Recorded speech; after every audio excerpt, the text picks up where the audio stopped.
Good morning, good morning, good morning. Good morning mga viewers, no? Magandang umaga. April 12, 2026. Ito na naman tayo. Magbigay tayo ng updates sa mga resulta kagabi. 9 PM draw.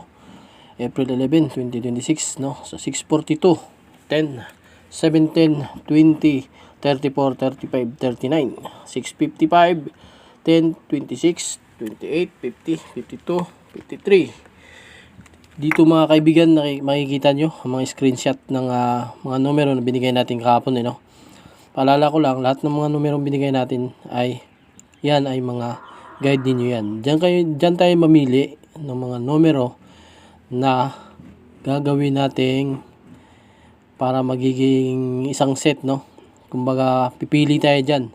Tulad niyan 17, pipili tayo 15 hanggang mabubuo natin yung 6 na numero sa isang set. Depende sa inyo kung anong tatayaan nyo, no? Iyan na tayo. Dito na tayo sa mga lucky pick number natin. 10, 26, 11, 27. Para ito mamaya, no? 9:25 para mamaya sa tatayaan natin 6:49 at saka 6:58. 8:24, 12:29. Lucky pick para sa mga maswerteng numero ngayong araw. 50:53 ngayong araw, April 12, 2026, araw ng linggo. 51:54.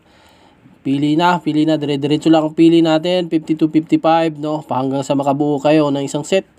58:49 para sa 9 PM draw mamaya sa 17:20 sa 6:58 at 6:49 mamaya ang naka-schedule, no? 19:22. Yan ang mga lucky pick number natin. Pili na. 15:21. Piliin nyo na ang mga napupusuan yung numero. 18:28. Dito ang mga masuswerte base sa ating pagsasaliksik, no? 16:34. Ito yung mga numero na maswerte ngayong araw. 36:37. Pili na, no? Para makabuo kayo ng isang set ng numero. 32:39 sa isang set ay merong 6. 31:35, 38:33. Wala naman kayong pagpipilian, wala kayong idea, wala kayong pagkuha ng numero, dito na 30:50. Okay, ito ang sumunod, ang mga screenshot natin uli sa mga binigay nating numero kahapon. Last draw kagabi, yan ang mga natin, no? Meron tayong 7 pumasok na numero dyan sa kung i-review nyo lang yung mga videos natin at makikita nyo para malaman nyo kung nagsasabi tayo yung totoo. Sa atin lang, walang pilitan, walang bata rito, walang sa pilitan ito, no? Nasa inyo na kung magustuhan niyo yung mga binigay nating numero, bahala na kayo mamili, no?